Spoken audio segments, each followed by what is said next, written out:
टुनटुनी चिड़िया गन्ने की खेती किया करती थी। उसकी गन्ने की खेती की फसल बाकी पक्षियों से अच्छी होती थी क्योंकि उसे गन्ने की खेती करना अच्छे से आता था। इसी बात से कालू को वो बहुत चिढ़ता था। इस बार भी मेरी फसल टुनटुनी चिड़िया की फसल से अच्छी नहीं है। मुझे कुछ तो करना पड़ेगा। जो भी करना है मैं आज रात ही करूँगा। रात होते ही कालू कौआ टुनटुनी चिड़िया के गन्ने के खेत में जाता है और वहाँ से गन्ने अपने पंजों में भरकर अपने खेत में लाकर बो देता है। जैसे ही सुबह होती है, टुनटुनी चिड़िया ने अपनी फसल देखी। उसकी सारी फसल खत्म हो गई थी। ये देखकर वो बहुत रोई। 2 दिन बाद किसान कौआ देखता है कि जो गन्ना वो टुनटुनी के खेत से लाया था वो सब सूख चुका था और वो गन्ने की फसल बर्बाद हो गई थी। तब तक आप लोग कमेंट में बताएं 29 - 24 कितने होते हैं। अरे ये गन्ने तो सूख गए। चलो अच्छा हुआ, इसमें मेरा कोई नुकसान नहीं हुआ। ये सारे गन्ने तो टुनटुनी के थे। मेरे तो गन्ने सही सलामत हैं। टुनटुनी चिड़िया पास में ही खड़ी सब सुन रही थी। उसे पता चल गया था कि उसकी फसल कालू कौवे ने ही बर्बाद की है। तुमने अच्छा नहीं किया कालू, मेरी गन्ने की फसल बर्बाद करके। लेकिन मैं अब हार नहीं मानूंगी। मैं इन गन्नों से गन्ने की जूस की मशीन लगाकर पैसा कमाऊंगी। लेकिन अब मैं जूस की मशीन में गन्ने कहाँ से लाऊं? तभी कालू सब सुन रहा होता है और टुनटुनी चिड़िया से कहता है, मेरे होते हुए फिक्र क्यों कर रही हो? तुम मुझसे गन्ने खरीदो और जूस की मशीन लगाओ, लेकिन लाभ का आधा पैसा तुम्हें मुझे भी देना पड़ेगा। ये सुनकर टुनटुनी चिड़िया दुखी हो गई, लेकिन उसके पास कोई दूसरा रास्ता नहीं था। इसलिए वो आधे लाभ पर ही कालू कौवे से गन्ने खरीदने को तैयार हो गई। टुनटुनी चिड़िया कालू कौवे से गन्ने खरीदने लगी और गन्ने का जूस बनाकर बेचने लगी। उसका जूस बहुत स्वादिष्ट होता था, इसलिए जंगल के सभी पक्षी जूस खरीदने लगे और टुनटुनी चिड़िया की बहुत बिक्री होने लगी। ये टुनटुनी चिड़िया मुझसे गन्ने लेकर इतना पैसा कमा रही है और कमाई का आधा पैसा ही मुझे मिलता है। क्यों ना मैं इसे गन्ने देना बंद कर दूं और इसकी दुकान खुद खोलूं, फिर मैं सारा धन खुद ही कमाऊंगा। तभी टुनटुनी चिड़िया वहाँ आती है। ये लो कमाई का आधा पैसा और मुझे गन्ने दे दो। अब गन्ने पहले से ज्यादा देना इस बार। नहीं नहीं, मैं तुम्हें अब गन्ने देने वाला नहीं हूँ। तुम्हें गन्ने बेचकर तो मुझे आधा ही लाभ होता है। अब मैं खुद गन्ने का जूस बेचूंगा और सारा धन खुद कमाऊंगा। मेरे पास मेरी फसल भी नहीं बची और अब तुम गन्ने देने से भी मना कर रहे हो। टुनटुनी चिड़िया बहुत दुखी हुई और दुखी मन से अपने घर लौट आई। गन्ने का जूस तो बहुत बिक रहा है। मैं सारे गन्ने एक बार ही काटकर उन्हें एक बार ही बेच देता हूँ। ये कहकर कालू कौवा खेत के सारे गन्ने एक ही दिन में काट देता है और गन्ने की जूस की मशीन लगाता है। तभी एक चिड़िया उड़ते हुए जूस पीने के लिए आती है। यहाँ तो टुनटुनी चिड़िया जूस बेचती थी, वो कहाँ चली गई? मैं तो उसी से ही जूस पीने आती थी।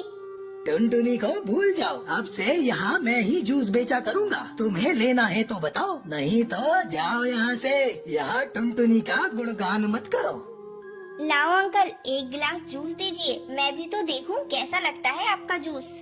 जैसे ही बुलबुल जूस पीती है वो कहती है, आथू, ये कैसा जूस है? ये तो कड़वा है। तुम टुनटुनी चिड़िया जैसा जूस नहीं बना सकते। मैं अब कभी यहाँ रस पीने नहीं आऊंगी।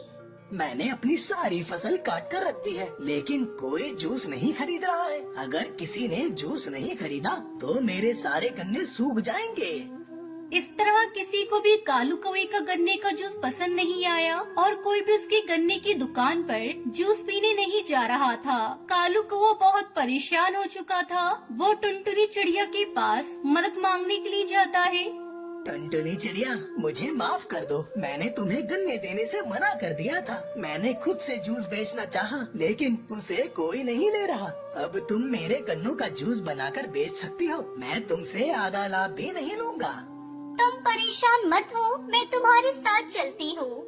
इस तरह टुनटुनी चिड़िया को कालू कौवे पर दया आ गई और वो फिर से गन्ने का जूस बनाने लगी और फिर से खुशी खुशी पक्षी टुनटुनी चिड़िया के गन्ने का जूस पीने के लिए आने लगते हैं। कश्मीर में टुनटुनी चिड़िया अपने पति हरिया किसान के साथ रहती थी। उसके 2 बच्चे थे, बेटी का नाम कालू और बेटी का नाम टूनी था। हरिया तोता अपने खेतों में केले उगाकर बेचा करता था और उससे अपने घर का खर्च चलाता था। कई सालों बाद इस बार हरिया किसान के खेत में केले की अच्छी फसल हुई थी। केले की अच्छी फसल देखकर टुनटुनी चिड़िया अपने पति से कहती है, सुनिए जी, इस बार ऊपर वाले की कृपा से अच्छी फसल हुई है। इन्हें बेचकर जो पैसे मिलेंगे उनसे हम अपना पक्का घर बनाएंगे और अपने बच्चों का भी अच्छे स्कूल में दाखिला करा देंगे। इस बार हमारे सारे सपने पूरे हो जाएंगे। हाँ, शायद भगवान को हमारी गरीबी देखकर हम पर दया आ गई। इस बार हमारे सिवा किसी की भी केले की फसल अच्छी नहीं हुई। मैं कल ही सारी फसल को ले जाकर शहर में बेच दूंगा। अगले दिन हरिया तोता जब केले की फसल बेचने शहर जाने लगता है, तब टूनी उससे कहती है, पापा, आप मेरे लिए शहर से क्या लाओगे? तू ही बता दे, जो तू कहेगी मैं वही लाऊंगा। पापा, आप मेरे लिए शहर से एक सुंदर सी गुड़िया लेते आना। और मेरे लिए चाबी वाला बंदर लाना, ठीक है? ठीक है, अब तुम लोग अपने पापा को जाने दो, उन्हें देर हो रही है। हरिया तोता खुशी खुशी अपनी केले की फसल लेकर शहर की मंडी में बेचने के लिए चला जाता है। शहर की मंडी में कई पक्षी अपने अपने केले की फसल बेचने के लिए आए थे। हरिया ये देखकर हैरान हो जाता है कि शहर की मंडी में केले की कीमत बहुत कम मिल रही थी। अब मैं क्या करूं? इस मंडी में केले की कीमत तो बहुत कम है। इतने कम पैसों में हमारा लागत भी नहीं निकलेगा। खाद पानी और हमारी मजदूरी का भी पैसा नहीं मिल रहा।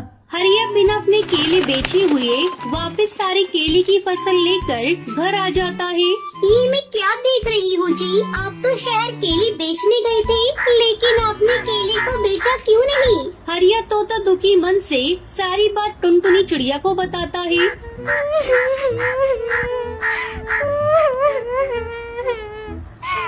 हे भगवान, हमारे सारे सपने टूट गए। अब हम क्या करेंगे? कोई बात नहीं, आप सारी केले को एक कमरे में रख दो। अब से हम लोग इन्हीं केले को खाकर अपना गुजारा करेंगे।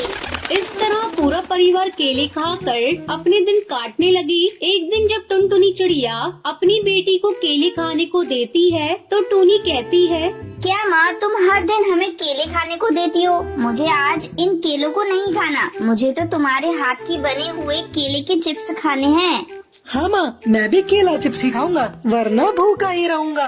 अच्छा बाबा, आज मैं तुम लोगों के लिए केले के चिप्स ही बनाऊंगी। आप खुश? दोनों बच्चे खुश हो जाते हैं। टुनटुनी चिड़िया केले चिप्स बनाने के लिए जाती है। ये क्या? तेल का डब्बा तो बिल्कुल ही खाली है, इसमें तो तेल है ही नहीं। ऐसा करती हूँ, मैं बिना तेल के तवे पर सेक देती हूँ। फिर टुनटुनी केले को बारीक काट कर चिप्स बनाती है। आओ बच्चों, तुम्हारा मनपसंद केला चिप्स तैयार है। दोनों बच्चे केला चिप्स खाते हैं। माँ, आज के केला चिप्स तो पहले से भी ज्यादा स्वादिष्ट है। टुनटुनी भी केला चिप्स खाती है। उसे विश्वास नहीं हो रहा था कि उसने केले की इतनी स्वादिष्ट चिप्स बनाए हैं। वाकई ये चिप्स तो बहुत ही स्वादिष्ट है। ऐसा करती हूँ, मैं कल से ही केले का चिप्स बेचने का काम शुरू कर देती हूँ। हो सकता है इसमें भगवान की कोई इच्छा हो और केले चिप्स बेचकर हम लोग अमीर हो जाएं। अगले दिन से टुनटुनी चिड़िया केला चिप्स बनाकर बेचने लगती है। टुनटुनी चिड़िया के ठेले पर कुछ पक्षी केले चिप्स खाने के लिए आते हैं। इससे उसकी अच्छी कमाई होने लगती है। देख लिया जी, ये केले की फसल हमारे बहुत काम आई। अब तो हर सीजन में आप खेत में केवल केले ही उगाइएगा। हमें मंडी में ले जाकर केले की फसल बेचने की कोई चिंता नहीं। ये लो कुछ पैसे और दोनों बच्चों को ले जाकर किसी अच्छे स्कूल में दाखिला करा दो।